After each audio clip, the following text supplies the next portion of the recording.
नमस्कार. सध्या आपण आलो आहोत पुणे मुंबई महामार्गावरती. आता मी जिथे उभा आहे तो पुणे मुंबई महामार्गाचा सर्व्हिस रोड आहे, परंतु ह्याची अवस्था बघता हा सर्व्हिस रोड नसून हा सर्व्हिस रोड टू गॉड झालेला असं आपल्याला कळून येत आहे.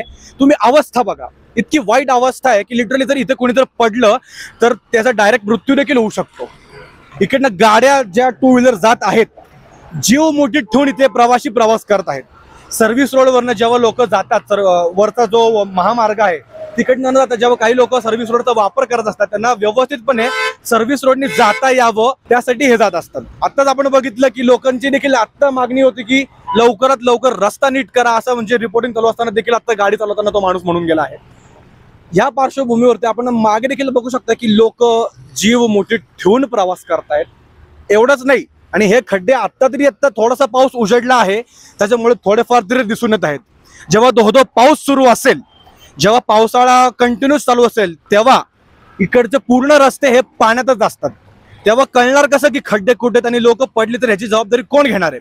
आणि एवढी एकच फक्त समस्या नाही, अजून पुढची समस्या अशी आहे की तुम्ही बघू शकता इथं तुटलेले ड्रेनेज देखील आहे. इथे ड्रेनेजचं पाणी वाहते, सांड पाणी वाहते, ह्याची व्यवस्था देखील व्यवस्थितपणे केली गेली नाही. हे पाणी कुठनं येते काय माहिती. इकडनं पाणी येते आणि थेट सर्व्हिस रोडला लागते.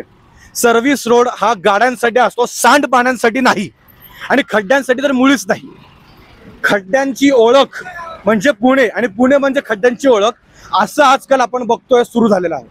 सुरू झालेलं म्हणजे आधीपासूनच ही गोष्ट आहे, परंतु ह्या गोष्टीला कुठे ना कुठेतरी आळा बसला पाहिजे. कारण की गाड्या जाताना मोठ्या मोठ्या गाड्या देखील ते अडकतायत. आता बघा आपल्यासोबत नागरिक देखील आहेत, गाडी चालवता ते देखील म्हणतात. काय म्हणतात? आज थोडं नीट केलेले, एवढे दिवस होतं ना, पाऊस आला आणि हे पाणीमुळे होतंय घाण सगळं, हे पाण्यामुळेच.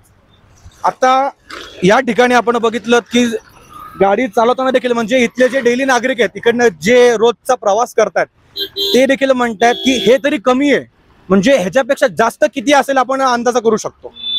लवकरात लवकर इथल्या स्थानिक प्रशासनाने या गोष्टीची दखल घेतली पाहिजे आणि नागरिकांसाठी चांगला रोड लवकरात लवकर इथे बनला पाहिजे.